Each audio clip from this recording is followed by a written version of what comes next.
Magandang araw po sa ating lahat and welcome sa ating kusina. Muli ako ang inyong madiskating nanay at ngayong araw, ituturo ko sa inyo ang aking version ng cheesecake ubi bars. Napakadali lang nito, napakasarap at siguradong magugustuhan ninyo.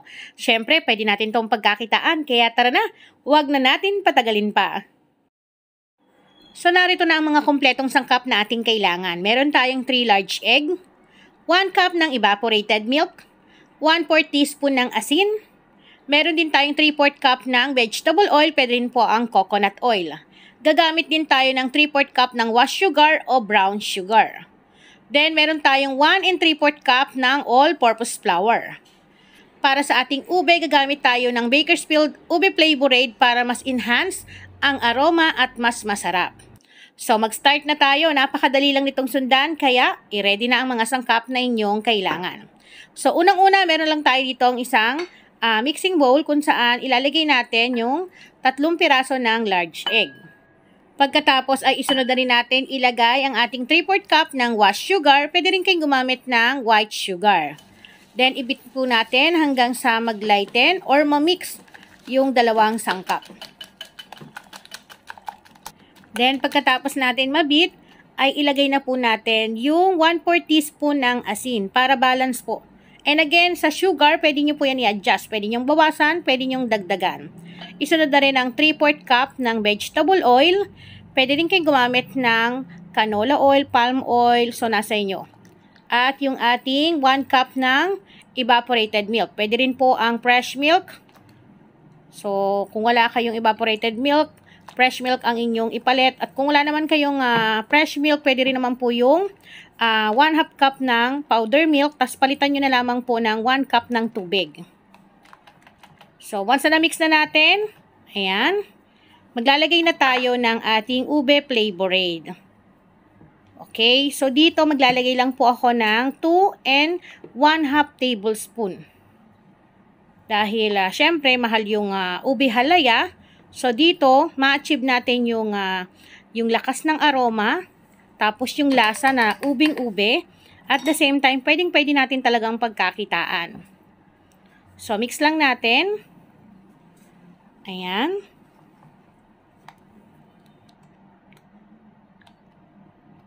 So, sa mga nanonood na gustong pasuking negosyo to, doblehin nyo lamang po yung ating recipe na pinakita ko sa inyo. Ngayon, natapos na natin tong i-mix. So, ililipat ko muna sa isang malaking lagayan para po maisabay natin yung paghalo ng ating harina, yung ating all-purpose flour. So, ilagay lang natin dito. Pagkatapos nyan, huwag nyo po lahat ilalagay yung inyong harina. So, hatiin nyo po sa dalawa para mas mahalo ninyo ng mas maayos. Then, mix lang natin. So, dito, hindi kayo matatakot na baka maya ma-overmix. At kung mapapansin nyo, alam ko magtatanong kayo, Manay, bakit po walang baking powder? So, no need tayo maglagay ng baking powder kasi ang ating lulutuin ay cheesecake ubi bar. So, hindi siya kailangan umalsa, pero yung moist, sarap at lambot, nandun. So, mix lang natin yan hanggang sa wala na tayong nakikitang buo-buo na harina. Para po, kapag naluto, wala tayong makikita ang puti-puti kapag na-bake na natin. So, eto na. Okay na. Wala na tayong nakikita ang buo-buo. So, dito, pwede na muna natin tong iset aside. At tayo naman ay gagawa ng ating cream cheese. So, meron ako ditong 12 ounce ng cream cheese. Malambot na po ito Then, meron tayong 1/3 cup ng white sugar at 2 piraso ng medium size ng egg. So, napakadali lang naman ito. Ibibit lang natin to hanggang sa maging smooth. Ayan. Yung ating cream cheese bago tayo maglagay or mag-add ng ating white sugar. Then, after 2 minutes, pwede na po natin ilagay yung ating 1/3 cup ng sugar. Pagkatapos ay continuous po sa ating pagmimix. So, pwede kayong gumamit ng stand mixer. Kung meron kayong stand mixer, pwede rin po ang wire whisk. Kung wala kayong hand mixer. So, pag nakikita ninyo na dumidikit dun sa ating whisk, yung, ayan, yung ating cream cheese, gamit lang po kayo ng spatula, tanggalin natin yan. Para po ma-mix natin ng maayos at hindi rin po masira o mahirapan yung ating hand mixer. At pagkatapos natin matanggal yung cream cheese na dumikit sa ating hand mixer, ay pwede na po natin ilagay pa isa-isa yung ating 2 piraso ng itlog. Huwag niyo pong pagsabay-sabayin para mas ma-mix ng mas maayos at maging smooth talaga yung texture ng ating cream cheese. At gamit ang ating spatula ay hagurin natin paikot pati ilalim para po mas ma-mix natin ng maayos yung mga hindi tinatamaan ng ating hand mixer. Then pagkalipas ng mga at least 3 to 4 minutes, eto na. So okay na po itong ating cream cheese at pwede na tayong mag-assemble para makapag-bake ng ating cheesecake ubi bars. So meron tayo ritong pan na gagamitin. Square pan po ito. Then lalagay na natin yung ating butter ng ating ube. Ayan. So hindi ko nilahat kasi ayaw naman natin na umapaw at sumobra. So yung natira, ibibake ko po sa isang loop size na aluminum foil. Then ilalagay ko na po yung ating cream cheese. So kung pansin nyo bakit ko pinaghihiwa-hiwalay, kasi lalagyan ko po ng design yan para attract sa ating mga customer, para po magandang tignan. So nasa inyo na po kung paano nyo lalagyan ng design yung ibabaw ng inyong cheesecake ubi bars. So dito mapapansin nyo may ginagamit po akong pang-design. Ang gamit ko po dito ay cake tester. So pwede rin kayong gumamit ng toothpick o barbecue stick. So i-wave nyo lamang po ng paganyan hanggang sa makapag-create kayo ng iba't ibang design na nais ninyo. At dito pwede na natin siyang i-bake sa ating oven na naka-preheat ng 180 Celsius ang init. At i-bake po natin to ng mga at least 35 minutes o hanggang sa maluto. So dahil meron nga akong tira, ayan, nakalagay po sa isang aluminum foil na loop tray na ang size po niyan ay 7x3. So sabay natin yan i-bake at hihintayin natin hanggang sa maluto.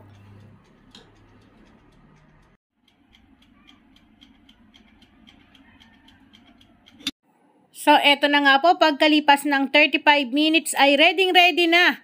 At napakabango ng ating cheesecake ubi bars na pwede natin pagkakitaan. Ayan o, ang ganda ng pagkakabake. Siyempre, ilabas na rin natin yung nasa ating loop tray. Then, ang gagawin natin ay palamigin muna natin to bago natin iserve para po hindi siya crumbly at hindi siya madurog kapag ini-slice. So, hintayin muna natin yan ng mga at least 45 minutes bago natin iserve. So, eto na po ang ating hinihintay. Malamig na at napakaganda pa rin. At ito yung ating nakalagay sa ating 7x3 na loop tray or aluminum foil tray. So, tatanggalin ko na rito sa ating pan. So, sa mga magtatanong, ang sukat po ng aking square pan na gamit ay 9 inches ang sukat. So, ang kagandahan dito kapag napapalamig bago i-slice, mas mabibigay natin yung ganda, lalo na kung pipicturan muna natin bago tayo magbenta.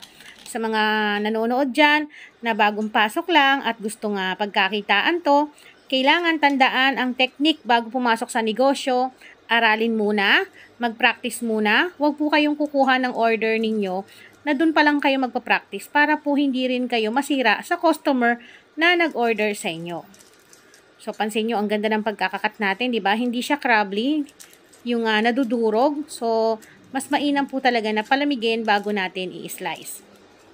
Kaya sa ating mga manonood dyan na gustong pasuking negosyo to, subukan nyo na ng inyong pagkakitaan. Napakadali lang sundan at simple lang yung mga sangkap na ginamit natin. So, dito, papakita ko sa inyo yung pagkakaslice. Ang ganda, di ba? Then, yung ating ubi bars ay ang moist at yung timpla nito ay hindi po sobrang tamis. Hindi siya nakakaumay. Saktong-sakto ang timpla.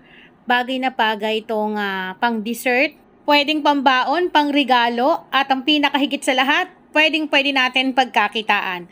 So muli, ako po ang inyong madiskating nanay. Maraming salamat po sa inyong panonood at sa mga bagong pasok yan. Don't forget to subscribe at i-hit nyo na rin po ang notification bell para updated kayo sa mga latest videos dito sa aking kusina. Nako, napakasarap. Panalong-panalo ang timpla. Hindi nakakaumay. Sarap ipares sa kape. So magkita-kita po tayo sa susunod. Paalam!